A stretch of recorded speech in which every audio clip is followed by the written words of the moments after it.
திரு விசிகா அவர்களின் பொதுச்செயலாளர் திரு வன்னியரசு அவர்கள், பொதுச்செயலாளர் அவரு, ஆமா ஆமா சரி சரி போட்டுக்கங்க என்ன சரி, அவர்கள் திராவிட முன்னேற்ற கழக கூட்டணியில் இருக்கிறார்.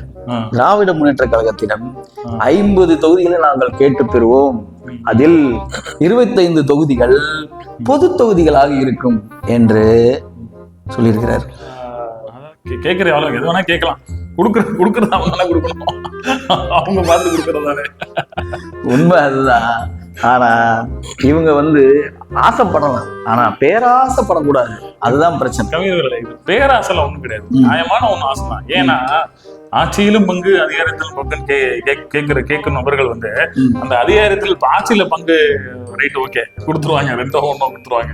அதிகாரத்துல பங்குன்னு வரும்போது ஒரு 50 எம்எல்ஏக்கள் அந்த மாதிரி இருந்தாதான் ஒரு 2 அமைச்சர்கள் கிடைக்கும். சோ அதனால வன்னியரசு அவர்கள் அந்த கருத்தை முன்னிச்சிருக்காரு. சரி, ரைட்டு. நீங்க சொல்றது, நீங்க கேட்கறது உங்களோட உரிமை, ஆசைப்படுறது உங்களோட உரிமை, எல்லாம் ரைட்டு.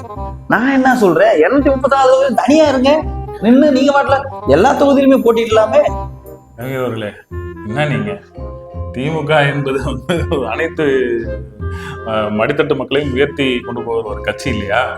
இல்லையா இல்லையா இல்லையா அதனால அவங்க அவர் கேட்கும் 50 தொகுதியில நீங்க தனித்து போனீங்கன்னா அந்த கேள்வி வேணாம், ஒத்தே வராது. இவ்வளவு ஆசைப்படுபவர்கள் தனித்து நின்று விட்டால் 234 தொகுதியிலுமே அவர்கள் கைவசம் வந்து விடும் இல்லையா? கவிஞர்களே, கிட்டத்தட்ட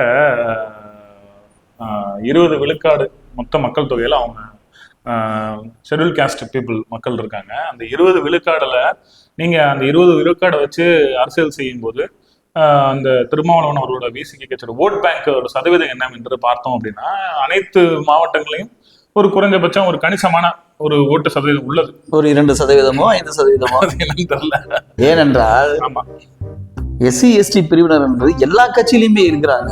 இந்த கட்சியில தான் இருக்கிறாங்கலாம் சொல்ல முடியாது, எல்லா கட்சியிலுமே இருக்காங்க. குறிப்பாக சொல்ல போனால் SC ST அவர்களின் ஓட்டானது எங்க போகும் அப்படின்னா, மேக்சிமம் திமுகவும் அதிமுகவும் தான் பிரியும். கண்டிப்பா அது ஜாதி ரீதியா பிரிவினை செய்பவர்களுக்கு சில ஓட்டுகள் போகும், போகாதுன்னு கிடையாது, சில ஓட்டுகள் போகுமே தவிர. அப்படி இருக்கும் பட்சத்தில் இவர்களோடு ஒட்டி வாழ்ந்து விட்டு தற்பொழுது அதிகார பங்கீடு, அரசாங்க பங்கீடு அப்படின்னு பல கொள்கைகளை கொண்டு வரும் பொழுது அது ஒரு விஷயத்தை பிரதான கட்சிகளுக்கு நீங்க புரிஞ்சுக்கணும்.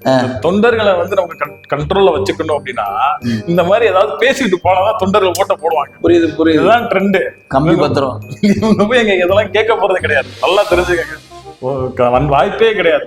ஆனா தொண்டர்கள் மத்தியில ஒரு ஒரு உற்சாகப்படுத்தணும், இந்த மாதிரி கேட்டாங்க வச்சுட்டாங்க, உணர்ச்சி வசம் அந்த தொண்டர்கள் அதுக்கப்புறம் என்ன நடக்குது, கடைசி வரைக்கும் தொண்டர்கள் உணர்ச்சி வசப்படுவதற்கு மட்டுமே இருக்கிறார்கள். இங்க மட்டும் இல்ல, எல்லா கட்சியிலையும் உணர்ச்சி வசம் தொண்டர்கள் அதிகம்.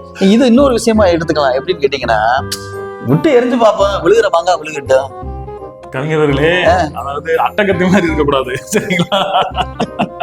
அட்டகத்தி விட்டா என்ன அந்த கதை தான், அதனால விட்டுருங்க. நம்ம அடுத்த டைம்